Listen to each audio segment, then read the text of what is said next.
Merci beaucoup, Madame Parazot. En vue qu'ici, il y a une majorité qui parle français, j'ai décidé de faire mon exposé en français.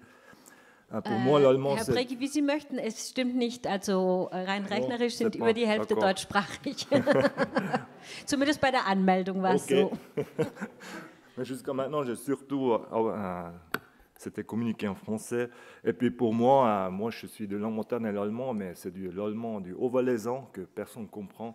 Quand moi, je parle du bon allemand, pour moi, c'est comme une langue étrangère. Et puis j'ai beaucoup plus souvent parlé en français parce que j'ai fait mon parcours beaucoup dans les Valais romans. Et puis c'est pour ça que je vais faire maintenant mon exposé en français.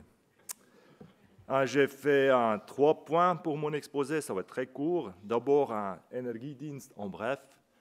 C'est un petit peu qu'est-ce qu'on représente Energiedienst. Puis, qu'est-ce que fait le H2 chez Energiedienst. Et puis, notre projet à Wielen, où vous auriez la possibilité de visiter après la conférence. En bref, c'est des chiffres.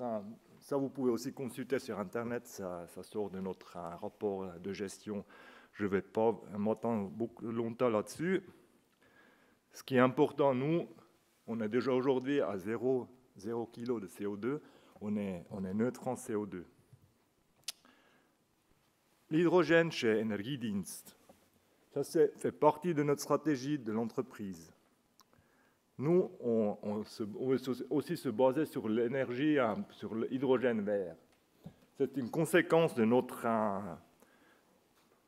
approche écologique. On était un pionnier avec les premières centrales hydrauliques à Rheinfelden, déjà en 1898. On a fait notre marque Naturenergie de Energiedienst et on est une des premières entreprises en Allemagne qui sont à neutre en CO2 depuis 2020. Alors, après le projet qu'on a fait à Wielen, c'était un projet fort qui était subventionné par le Land Baden-Württemberg. C'était mis en service en 2019. On a une électrolyse de 1 MW. C'est un peu comme le premier projet qu'on a vu dans le sud de la France. Ici, on a aussi des électrolyseurs de McPhy. C'est des électrolyseurs alcalins. Et puis, on a deux fois les 500 kW, en principe les mêmes types qui sont avec le projet qu'on a vu avant. On peut faire 430 kg d'hydrogène par jour. Vous avez la possibilité de visiter ceux qui ne viennent pas après la conférence. Vous avez la possibilité de visiter le site virtuellement. Je ne sais pas si ça va fonctionner ici, j'essaye. Le problème, ça va être de revenir après. Vous voyez là, vous pouvez vraiment vous promener. Ici, vous voyez, ça c'est la centrale hydraulique qui a une puissance installée de 38 MW. Il y a exactement la même centrale du côté suisse, à Augst. Alors ici, la vidéo, je m'en sens passer. Ça, c'est le collègue qui va après faire la visite avec moi là-bas à Wielen. Ici, vous voyez les stations où viennent les semi-remorques pour prendre l'hydrogène. Après, on peut aller à l'intérieur. Là, c'est la station où il y a les transformateurs et puis l'accouplement à l'usine hydroélectrique. Puis là, derrière, il y a les compresseurs, si on arrive à aller dedans. Extrait démonstration. Voilà. Là, vous voyez le compresseur qui élève de 30 bars, comme ça sort de l'électrolyse, à 300 bars. Après, derrière, on peut aller vers l'électrolyseur.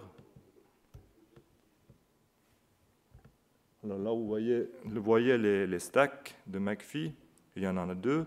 Puis là, tout ce qu'il y a derrière pour purifier les gaz et puis séparer.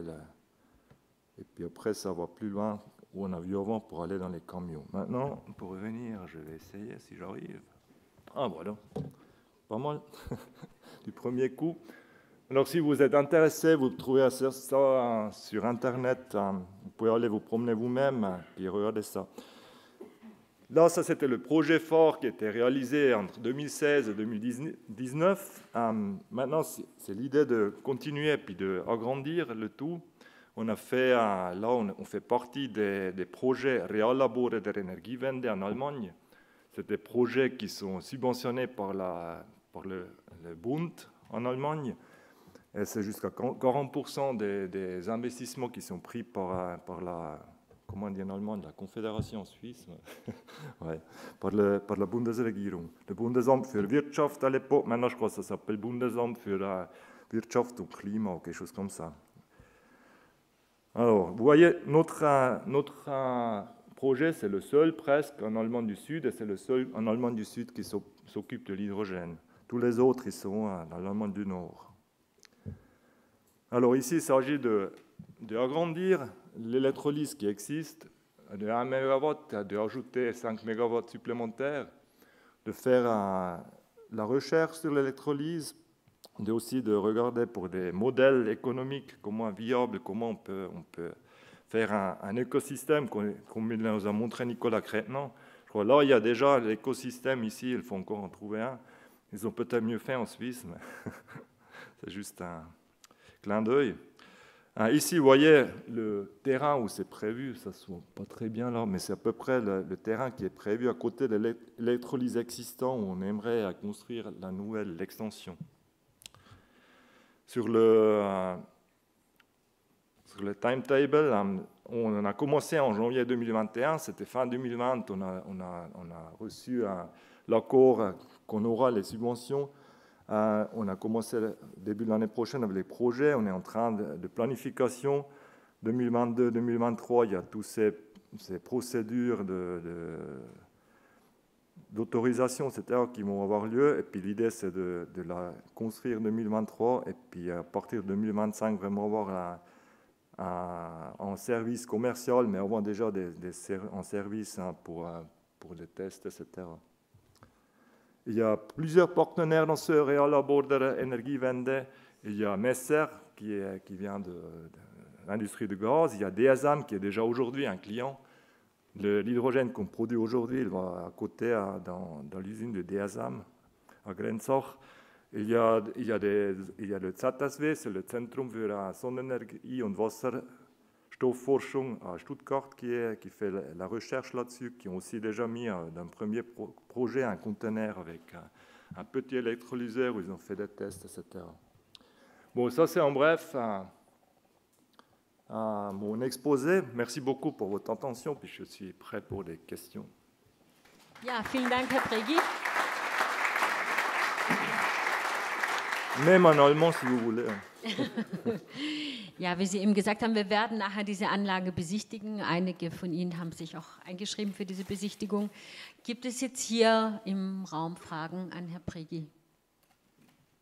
Technische Natur? Ja, bitte schön.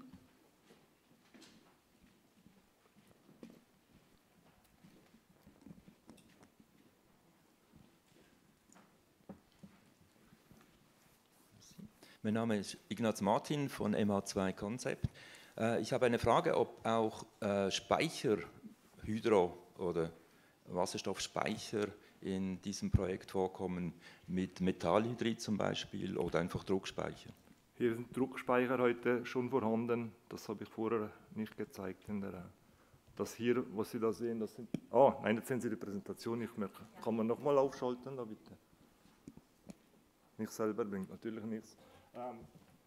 Hier, das sind die Speicher heute, das sind Druckspeicher, wo man rund 1,5 Tonnen Wasserstoff speichern kann. Heute. Das ist auch vorgesehen in Projekten der Erweiterung, den Speicher zu erweitern. Das ist auch das Ziel für die Rentabilität. Es ist natürlich wichtig, die Stunden zu produzieren, wo günstig ist. Und wenn man am Wochenende nicht abholen kann, dann muss man es auch irgendwo zwischenspeichern können. Ja, sehr gut. Gibt es weitere Fragen? Ja, Herr Carpentier, bitte. Oui, bonjour. Jean-François Carpentier, groupe NJ. Comment voyez-vous l'avenir de votre site, puisque j'ai compris que vous produisiez l'hydrogène avec de l'électricité hydraulique? Est-ce que ça ne rentre pas en compétition avec un usage de l'électricité en direct pour des industriels ou des particuliers? Merci. Bon, évidemment, et puis il y a un autre problème. Il y a maintenant le Delegated Act de l'Union européenne qui va dire que si on fait l'hydrogène à partir d'une installation renouvelable qui existe déjà, qui n'était pas fait à neuf, pour faire l'électrolyse, que ce ne sera pas vert, ça met aussi en danger la rentabilité, parce que si on n'a pas l'étiquette vert, le prix de l'hydrogène, ça ne va pas être le même. Ça, c'est des réflexions ou des dangers pour le projet qui existent, et puis on en est conscient, quoi. Mais quelque part aussi à Gösgen, on fait à partir de l'énergie hydraulique. La question, c'est comment on veut utiliser, comment on veut décarboner notre société, et puis d'où vient l'électricité. C'est clair, si on veut tout, même si on ne fait pas de l'hydrogène, même si on veut tous avoir une Tesla quelque part, là, on doit augmenter notre production d'électricité. Mais c'est bien pour nous comme électriciens.